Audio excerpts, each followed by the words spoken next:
ladies and gentlemen, welcome to another episode of Let's Play Warframe. I'm your host with the most, as always, Francois878, and today we are going to be talking about the Argonak, the brand new hybrid Grineer rifle, introduced in Update 22.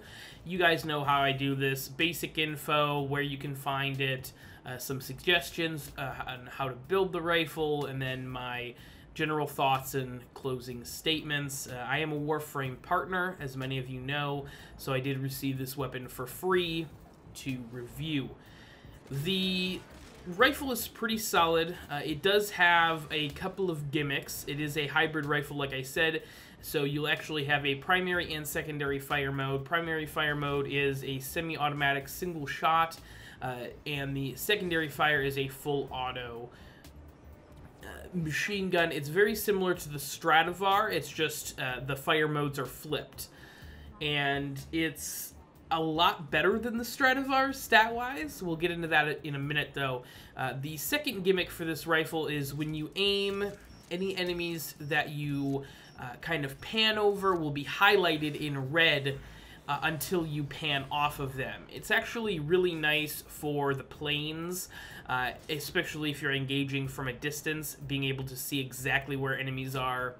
Enemies who are uncover, you can pan over them, and it's much easier to pick off a shoulder or leg and not have to run all the way up and shoot them in the face. You can maintain your safe distance with this rifle much easier than with other rifles. That being said, it's not the best gimmick in the game, but it's certainly not a bad gimmick either. Some basic info for the weapon: it deals 57 physical damage, mostly in impact and slash.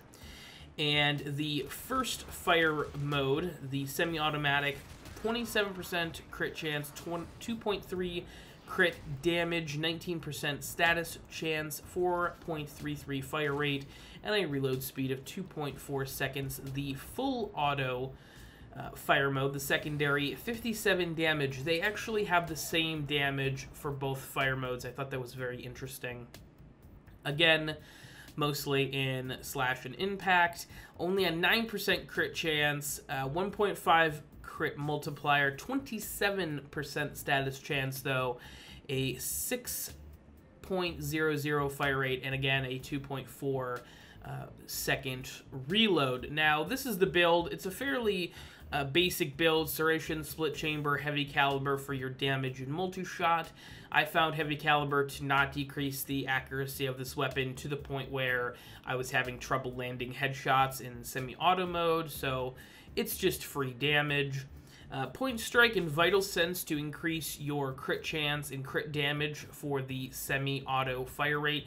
And for the full auto, fire rate only brings the crit chance up to about 22%, and the crit damage to, I believe, 3.1. So it's not a great... The full auto is not great for crit chance and crit damage, but it's still something. You really want to take, if you're going to be using the weapon primarily in its full auto state, you definitely want to run more status chance mods to take advantage of that 27% status chance. The rest of the build is 2 90% elemental damage mods and 1 60% elemental damage, 60% status chance mod, just to round it out. The weapon does come with 3 pre-installed polarity slots, 2 V polarities and a dash polarity. I did have to add 3 more Forma onto the weapon to get that build to work properly, and it was a little surprising to have that happen, but overall, the weapon is a lot of fun to use. I really enjoyed my time with it, and I will probably pick it up again in the future when I'm feeling froggy and want to change of pace. It's really nice to see a Grineer weapon that is fun to use, that I enjoy. I feel like Grineer weapons, for me particularly, get the shaft a lot of times, and I don't pay them as much attention, except for Marlock, but the Marlock is amazing. This weapon really is an example of severe power creep for the Stradivar. I am a big fan of the Stradivar, It's a gorgeous looking rifle, and it was the very first rifle to have a primary and secondary fire mode, basically taking a Bratton and a Latron and duct taping them together.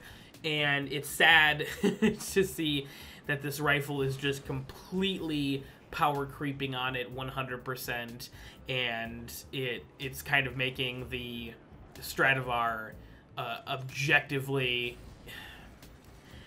I mean, if you want to use the Stradivar, you can. It's not necessarily a bad rifle, but if you have the Argonak,